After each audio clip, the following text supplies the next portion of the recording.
बोलता हाथी। जंगल में एक अजीब आवाज। एक हरे भरे शांत जंगल में सारे जानवर मिलजुल कर रहते थे। वहां एक छोटा हाथी भी रहता था जिसका नाम था गोलू। गोलू बहुत प्यारा था पर थोड़ा चुपचाप और डरपोक भी था। वह कभी किसी से ज्यादा बातें नहीं करता और सबसे अलग थलग ही रहता। एक दिन जंगल में अजीब सी बात हुई। किसी ने पेड़ों से ऊंची आवाज में कहा, क्या कोई मेरी बात सुन सकता है? सारे जानवर चौंक गए। उन्होंने चारों तरफ देखा लेकिन कोई दिखाई नहीं दिया। तभी एक तोता चिल्लाया, ये आवाज तो गोलू की है। सब जानवर हैरान रह गए। गोलू बोले, वो तो कभी जोर से सांस भी नहीं लेता। गोलू खुद भी डर गया। उसने शर्माते हुए कहा, मुझे नहीं पता कि ये कैसे हुआ। मैंने कुछ कहा और आवाज बहुत ऊंची हो गई। तभी एक बूढ़ा कछुआ सामने आया और बोला, गोलू, ये कोई सामान्य बात नहीं है।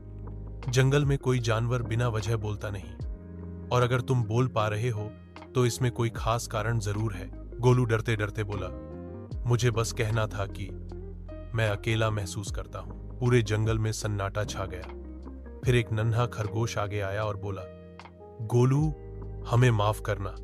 हमने कभी तुमसे बात करने की कोशिश ही नहीं की। उस दिन सबने तय किया कि अब कोई भी अकेला महसूस नहीं करेगा, और गोलू पहली बार खुलकर मुस्कुराया। रात को जब गोलू सो रहा था, एक जादुई आवाज उसके कान में गूंजी, जब तुम सच बोलते हो तो तुम्हारी आवाज को जादू मिल जाता है। अब सवाल यह था, क्या गोलू इस नई ताकत का सही इस्तेमाल कर पाएगा?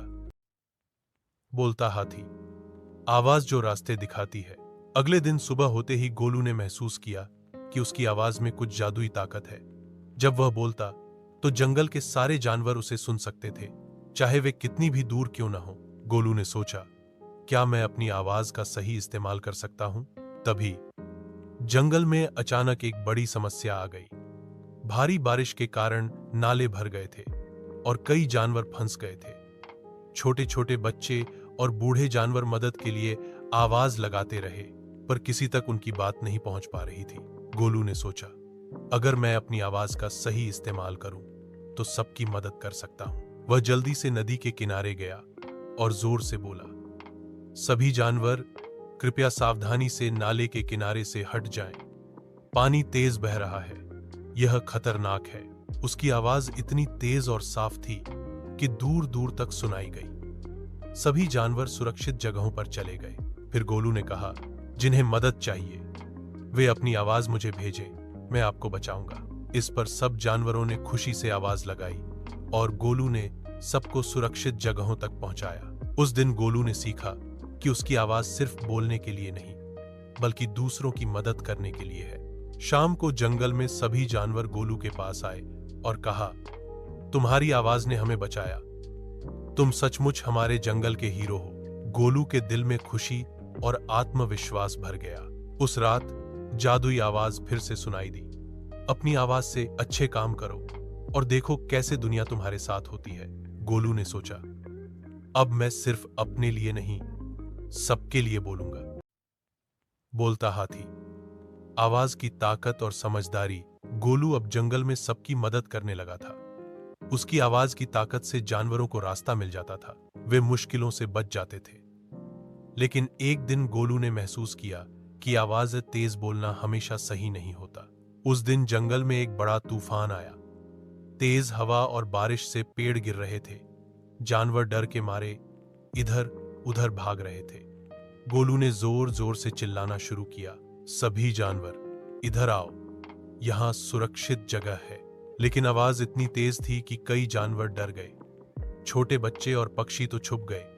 गोलू को समझ नहीं आया कि उसकी आवाज से डर कैसे लग सकता है। तब जंगल का बुद्धिमान उल्लू आया और बोला, गोलू, तुम्हारी आवाज ताकतवर है, लेकिन जब हम बहुत जोर से बोलते हैं तो कुछ जानवर डर सकते हैं। कभी कभी धीरे और प्यार से बोलना ज्यादा असरदार होता है। गोलू ने ध्यान दिया। उसने आवाज को धीमा किया और प्यार से बोला, डरो मत, मैं तुम्हारे साथ हूं। साथ मिलकर हम इस तूफान से बच सकते हैं। इस बार जानवरों ने उसकी बात समझी और एक दूसरे का हाथ पकड़कर सुरक्षित जगह पर जमा हो गए। धीरे धीरे तूफान भी खत्म हो गया। उस दिन गोलू ने सीखा कि सिर्फ आवाज की ताकत ही नहीं, समझदारी और प्यार से बोलना भी जरूरी है। गोलू अब अपनी आवाज का इस्तेमाल सिर्फ मदद के लिए ही नहीं, बल्कि प्यार बांटने के लिए भी करने लगा। रात को फिर से जादुई आवाज गूंज उठी। जब तुम प्यार और समझदारी से बोलोगे, तब तुम्हारी आवाज सबसे ज्यादा सुनाई देगी। गोलू ने दिल से कहा, मैं अपनी आवाज से न सिर्फ बोलूंगा, बल्कि सुनना भी सीखूंगा। बोलता हाथी, सुनना और समझना सबसे बड़ी ताकत। गोलू ने अपनी आवाज का सही इस्तेमाल करना सीख लिया था। अब वह प्यार और समझदारी से बोलता था। लेकिन जंगल में एक नई चुनौती आई। इस बार उसे सीखनी थी सबसे बड़ी बात, सुनना और समझना। एक दिन जंगल में सब जानवर इकट्ठे थे। अचानक दो खरगोश आपस में लड़ने लगे। एक कह रहा था, तुमने मेरी गाजर छीन ली। दूसरा जवाब दे रहा था, मैंने तो तुम्हारी नहीं ली। गोलू ने देखा कि लड़ाई बढ़ रही है। वह सोचने लगा, अगर मैं जोर जोर से बोलूंगा तो लड़ाई और बढ़ेगी। तो उसने अपने बड़े कानों से दोनों की बातें ध्यान से सुनी। फिर धीरे से बोला, दोस्तों, चलो एक एक करके बात सुनते हैं।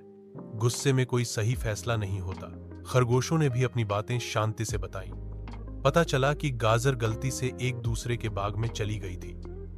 गोलू ने कहा, जब हम एक दूसरे की बातें ध्यान से सुनेंगे तो हम गलतफहमी दूर कर पाएंगे। सब जानवरों ने गोलू की बात मानी और जंगल में फिर शांति छा गई। गोलू ने महसूस किया कि बोलने से ज्यादा जरूरी है सुनना। सुनने से हम दूसरों को समझ पाते हैं, उनका दिल जीत पाते हैं। उस रात जादुई आवाज ने कहा, गोलू, तुम्हारी सबसे बड़ी ताकत अब तुम्हारा सुनना और समझना है।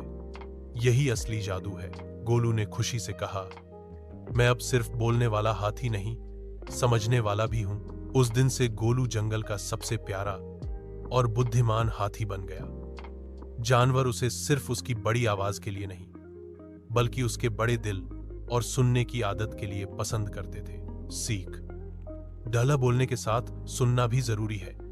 ज्यादा समझदारी से बात करना और दूसरों की बात सुनना हमें बेहतर इंसान बनाता है। ईद, प्यार और धैर्य से ही हम सब साथ रह सकते हैं।